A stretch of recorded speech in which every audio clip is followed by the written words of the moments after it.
Verborgen in dichtem Wald zwischen den Thurgauer Dörfern Tobel und Braunau liegen die geheimnisvollen Ruinen der Burg Heidnau im Dornröschenschlaf. Warum baute man damals ausgerechnet hier eine Burg? Die Antwort liegt in der Topographie. Der steile Hügel über dem 40 Meter tiefen Tobel des Hartenauer Bachs bot einen guten Schutz vor Angriffen. Doch wann begann die Geschichte der Wehranlage, welche eng mit jener der Komturei Tobel verknüpft ist? Wer waren ihre Bewohner? Warum geriet sie in Vergessenheit? Gemeinsam mit Mittelalterarchäologin Miriam Derungs begeben wir uns auf eine Reise in die Vergangenheit. In den 1930er Jahren führten Fridolin Müller und Karl Sutter mit behördlicher Bewilligung hier auf dem Burghügel eine Ausgrabung durch. Sie hielten die Mauern und die Funde aber nur schriftlich fest. Leider gibt es keinen Plan von dieser Ausgrabung und die Funde wurden während des Zweiten Weltkrieges bei einer Entrümpelung des Kellers entsorgt. In den 1940er Jahren regte Pfarrer Fridolin Müller als Vorsitzender des Historischen Vereins eine ausführliche Ausgrabung der Burgruine an, um deren Ausdehnung und Bedeutung herauszufinden. Nach Zustimmung des Kantons und einem kleinen Kredit begannen am 22. Mai 1950 die Arbeiten. Zu Beginn der Ausgrabung zeigte sich, dass die Fundamente der komplett unter der Erde verborgenen Ruine noch größtenteils erhalten waren. Darin sah der Historische Verein Thurgau großes Potenzial und veranlasste mit finanzieller Unterstützung eine systematische Ausgrabung. Das Ziel war eine Publikation mit wissenschaftlicher Auswertung sowie die Sichtbarmachung der Mauern als Baudenkmal. Für die Ausgrabung 1950 wurde die St. Galler Grabungsleiterin Franziska Knoll-Heitz engagiert. Als Ausgräber zog man die Insassen der Strafanstalt Tobel ein. Zusammen gruben sie mehrere Sondiergräben über den Hügel, zeichneten Schnittprofile und Grundrisse, vermaßen das Gelände und führten Fundprotokolle. Danach wurde die Ruine komplett restauriert. Franziska Knoll-Heitz ist eine beeindruckende Pionierin. 1933 arbeitete sie und ihr Mann bei Ausgrabungen auf der Rheininsel Werth bei Eschenz unter der Leitung von Karl Keller-Tarnutzer. Dabei erlernte sie alle wichtigen Arbeitsschritte, die sie später weiterentwickelte. In Folge führte Franziska Knoll viele Burgengrabungen in der Ostschweiz durch. Auf der Ruine Greplang veranstaltete Frau Knoll während 32 Jahren die legendären Burgenforschungskurse für Seminaristen und Mittelschüler. Neben ihren Ausgrabungen war Frau Knoll nicht nur Hausfrau und Mutter, sondern leitete während dem Zweiten Weltkrieg das Ingenieurbüro Knoll ihres Mannes. Weiter war Franziska Knoll maßgeblich an der Gründung des Ostschweizer Kinderspitals beteiligt, setzte sich für Flüchtlinge ein und war stark engagiert im Heimatschutz und Naturschutz. Wie mag die Burg wohl ausgesehen haben? Ein Blick auf die archäologischen Baubefunde verrät einiges. Zum ersten Bau gehörte dieser 7 x 7 Meter große Turm mit riesigen Ecksteinquadern. Das Schalenmauerwerk des Fundamentes war ohne Mörtel bis 1,6 Meter tief in den Boden gebaut. Die Mauern der Burg waren 2 Meter dick. Nordwestlich der Burg wurde das 9 x 9 Meter große Wohngebäude angebaut. Das hatte einen tiefen Keller. Zur zweiten Bauphase gehört die im Westen verlaufende Ringmauer. Sie bildete die Rückwand von mehreren Holzhäusern. Überreste einer rot gebrannten Lehmschicht zeigen einen durch Brand gehärteten Gehhorizont. Wäre dieser Lehmboden nicht unter Dach gewesen, wäre er versumpft. Während der Untersuchungen wurde immer klarer, dass die Burg im Laufe der Zeit nicht nur erweitert, sondern in mehreren Bereichen auch umgebaut wurde.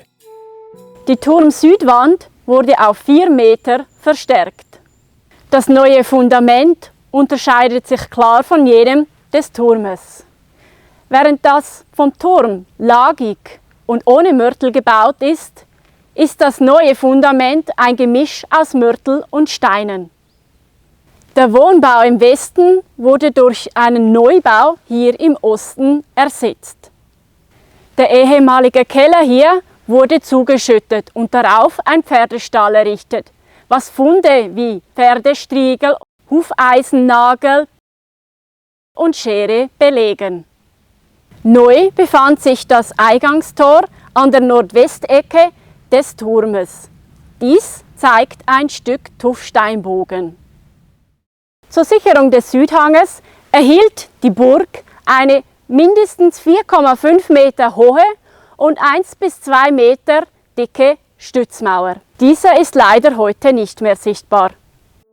Was war wohl der Grund für die weitere Befestigung der Burg? Dazu später mehr.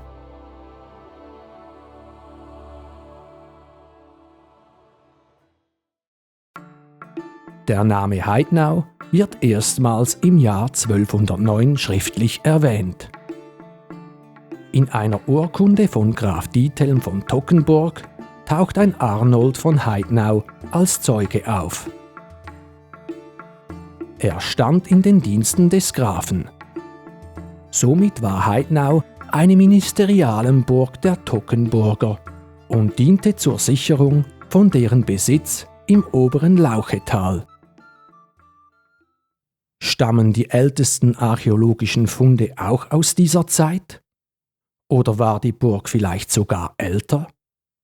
Die Suche nach Antworten führt uns ins Amt für Archäologie des Kantons Thurgau. Die schmalen Röhrenkacheln lassen sich zwischen 1150 bis 1250 datieren, während die Becherkachel von 1100 bis 1300 vorkamen. Zusammen mit der Ersterwähnung von 1209 kann der Bau der Burg um 1200 oder vor 1200 angesetzt werden. Ein erfreulicher Fund ist dieser Lehmklumpen. Er zeigt 2 Bodenabdrücke von Becherkacheln. Somit ist dieser ein Stück des Kachelofens. Im Verlauf ihrer Herrschaft müssen die Heidnauer eine schwerwiegende Verfehlung begangen haben. Denn Graf Diethelm musste ihnen nach einem Schiedsspruch des Konstanzer Bischofs vom 31. Januar 1221 die Schirmvogtei über die Ländereien der Konstanzer Domherren in Mettlen entziehen. Danach wurde es wieder ruhiger um die Burgherren. Der Alltag kehrte wieder ein. Doch wie komfortabel residierte die Familie eigentlich? Das Leben auf der Burg kann anhand der Funde zu einem gewissen Maß nachvollzogen werden. Die Becher- und Röhrenkacheln geben Auskunft, dass auf der Burg mindestens ein Raum beheizt war. Die kleinen Fenster der Burg waren damals nicht verglast. Für die Raumbeleuchtung dienten unter anderem dieser Kindspanhalter, der in die Wand gesteckt wurde. Und diese kleine Schere mit der Punktverzierung diente wohl für Näharbeiten. Trotz aller Privilegien möchte wohl kein normaler Bürger von heute mit ihnen tauschen. Am 12. Dezember 1226 geschah dann etwas, was die Machtstellung der Toggenburger Grafen massiv erschütterte und sich in der Folge wie ein dunkler Schatten über den weiteren Verlauf der Burggeschichte legte. Der junge Graf Friedrich fiel einem Mordanschlag zum Opfer. Dieser wurde seinem älteren Bruder Diethelm angelastet. In den Chroniken ist gar vom Brudermord die Rede. Im Staatsarchiv des Kantons Thurgau stoßen wir auf eine Stiftungsurkunde. Zur Sühne dieses Verbrechens stiftete die Grafenfamilie die Johanniterkomturei Tobel. Diese wurde mit Ländereien ausgestattet, welche vormals zur Burg Heidnau gehörten. Die Heidnauer hatten so natürlich weniger Einkünfte, was ihr Leben nicht vereinfachte. In den folgenden 25 Jahren wird es still um die Herren von Heidnau. Als Gefolgsleute der Toggenburger beteiligten sie sich wahrscheinlich an deren Fehden gegen den Abt von St. Gallen. Dies endete 1244 damit, dass mehr als 8 Burgen toggenburgischer Gefolgsleute zerstört wurden. Vermutlich auch die Burg Heidnau. Die erste Burg brannte nieder. Auf dem Gehniveau, im Innern des Turmes, war eine Holzkohleschicht. Das deutet darauf hin, dass die Holzdecke des oberen Geschosses heruntergestürzt ist. Dass es sich nicht um einen kleinen Brand, sondern um einen großen mit einer extremen Hitze handelte, zeigt der Glasfluss dieser geschmolzenen Steine. Ob der Brand auf eine kriegerische Auseinandersetzung zurückzuführen ist, ist unklar. Jedoch wurden einige Geschossspitzen gefunden. Wie schnell die Burg nach dem Brand wieder errichtet wurde, weiß man nicht. Als Reaktion auf einen möglichen feindlichen Angriff kann die Verstärkungsmauer des Turmes wie auch die Stützmauer im Süden gesehen werden. In den folgenden Jahren mussten die Heidnauer immer mehr Ländereien an die Brüder von Tobel abtreten.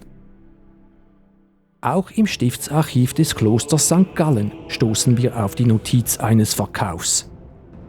In dieser veräußert Konrad von Heidnau den Brüdern von Tobel 1258 verschiedene Güter in Täggerschen.